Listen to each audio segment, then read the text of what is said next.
makukulong ka na talaga. Magugulat ka na lang, inaaresto ka na. Pating ka sa kanya. Ang susunod na programa ay rated PG. Ito ay nangangailangan ng patnubay at gabay ng magulang para sa mga batang manonood.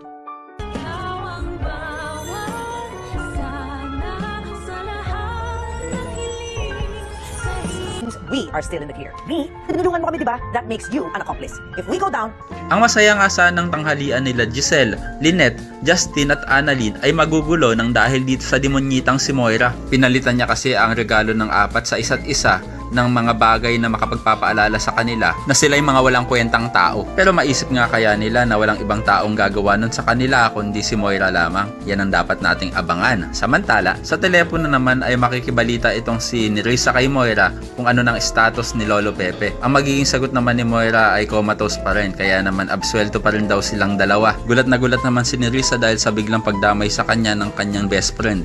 At dito na pinaalala ni Moira sa kanya ang pinahiram nitong sasakyan. Kaya naman damay din daw ito kung sakaling magkabukingan na ay sama-sama silang hihimas ng rehas sa kabilang banda. Dahil nabuking nga ni Lynette itong si Moira na pumunta sa loob ng kwarto ni Lolo Pepe. Nang mapulot nga ni Lynette ang pin ni Moira na nalaglag sa sahig doon sa loob ng kwarto ni Lolo Pepe, ay hindi na rin papayagan ni Robert si Zoe na dalawin ang kanyang lolo. Kaya naman gulat na gulat si Zoe at hindi niya maisip ang dahilan kung bakit pinagbabawalan siya ng kanyang ama-amahan. Nakakala mo naman talaga'y malinis at wala siyang ginawang masama sa matanda. Sa kabilang banda, dahil nga sa mas mabait na pinapakita ni Zoe kay Annalyn, ay naniwala naman agad si Annalyn na magiging close na si Zoe sa kanya. Nang hindi alam ni Annalyn ay gusto lang naman mapagtakpan ni Zoe ang kanyang krimeng ginawa sa kanilang Lolo Pepe. At pagtatanggol pa ni Annalyn kay Zoe kay Doc Lindon na kahit ano daw gawin ni Moira ngayon ay hindi na daw sila mapag-aaway nito. Tanong naman ni Doc Lindon kay Annalyn na paano daw kung may kinalaman talaga si Zoe sa pagka-comatose ni Lolo Pepe. Mapapangatawanan nga kaya ni Annalyn ang hindi pang-aaway kay Zoe?